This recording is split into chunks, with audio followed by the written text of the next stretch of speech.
You know, if I've realized one thing over the years of 500 organizations and speaking to 1 million people, is I've realized the happiest people in the world, the people who have the biggest influence, are connected to the higher purpose, not the task purpose of their job.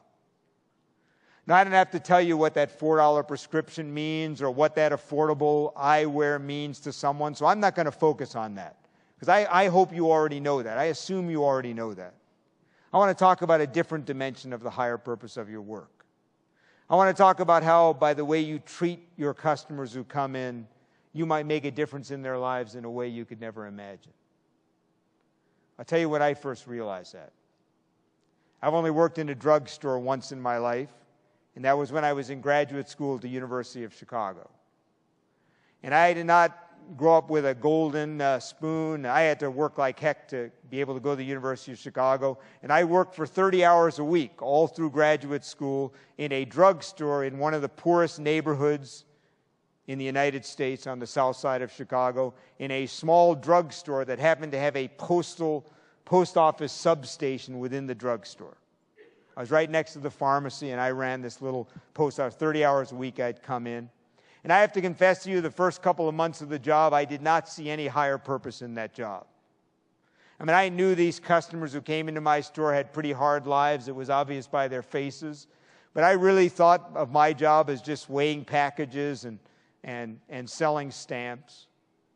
Until about 2 months into the job, 8:31 Monday morning, I'm in the drugstore, and the third woman in line is a small, elderly African-American woman, probably in her mid-80s.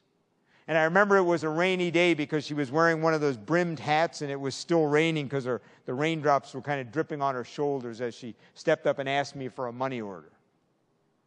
And it's funny, money orders were one of those little things that aggravated me in the job. In those days, the post office used to have like this machine that you'd run money orders. And I have to be honest with you, I kind of thought, for God's sakes, folks, get a checking account, because it would rip and you'd have to do 5 or 6 of these. And this woman came up and she asked for a money order. And as I'm making the money order, I said to her, and by the way, how are you today? And she said, well, since you asked, I'm not very well. She said, my daughter is in Billings Hospital, which is about 2 miles from where we are. So my daughter is in Billings Hospital, and she's dying. She said, in fact, the doctors told me that she may die today. She may die tomorrow. Any day now, she's going to die. She said, and I should be there. She said, for God's sakes, I should be there by her side. She said, but if I don't pay my rent by 5 o'clock today, they're going to evict me. She said, and those lousy people who run my apartment building will not let you pay in cash. She said, and I had no one in the world who could come and get this money order for me but myself. She said, but I should be there. For God's sakes, my daughter is dying. Now, I have to confess to you, I don't remember much of what I said to her that morning. I do remember the first time in 2 months it occurred to me I may make a difference in that drugstore. At the end of our conversation, she thanked me, and I'll never forget this as long as I live. She walked to the door of the drugstore, probably as wide as this room is. She walked I was already dealing with the next customer in line, and I watched her as she turned around, and she walked back down the aisle, and she came back behind the counter of the little postal substation, and she interrupted the next customer who was already doing business with me, and she put her shaking, feeble hand on my forearm, and she looked me in the eyes. And she said, son, she said, I just want to thank you. I just want to thank you for being so kind.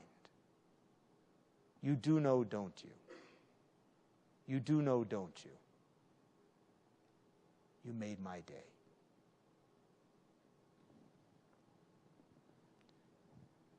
I went home that night, I couldn't sleep. I thought for 2 months I have thought of my job in that drugstore as weighing packages, and I missed it. I went in the next day and I wrote on a large piece of paper for my shift the next afternoon these 3 words: make someone's day. First woman in line the next morning is another elderly woman in a bright orange, almost pulsing neon dress. And as she's fumbling with her mail, I said, my, you look good in that dress this morning. And I have to confess, she looked around, saw only men behind her, and she blushed. She goes, oh, go on. But I knew. I'd seen that woman in the post office. She came about once a week with her bag, probably got out maybe once a week. She took all that time to do her makeup. She was probably 82, 83 years old. She dressed in her finest wear, and I'm guessing no one noticed. But I started noticing. Now, I have to admit, I didn't have too many more people in line the rest of those 3 years that I worked in that post office who were dying of cancer or had someone who were dying of cancer. But in small but simple ways, I began to realize I could make a difference in the lives of these people whose hard lives came into my store. And I want to say to you right now that, of course, you're going to make a difference because they might take a prescription they might not take, and they might take it right. Of course, you might make a difference for a young person like me who could see the board in a way they didn't before because they could afford those glasses. But if you just take the time, you might also find that in a more profound way you can enter, even for just a small moment, in the lives of these people. In one small moment, you might make their day, make their moment, by just noticing something about them, by just taking an interest in them. I think of my mother. My mother is 78 years old, and even though you wouldn't know it, my mother is a gregarious New Yorker, a New Yorker. She kind of talks, a New Yorker, right? She's a gregarious New Yorker, but you would not know the deep loneliness my mother feels. You wouldn't know that all three of her sisters died, many, many years ago, that her parents are dead, that all the people, her best friends, all the people, her husband of many years, my father died when I was 8, or my stepfather, who she was with for 30 years, died 5 or 6 years ago. You wouldn't know the deep loneliness my mother carries. She moved to be near me, but therefore left the friends that she did have in New York. And the interesting thing is, she tells me every day about someone in a Safeway or someone in a Walmart or someone in a store who remembers her name, who takes an interest in her life.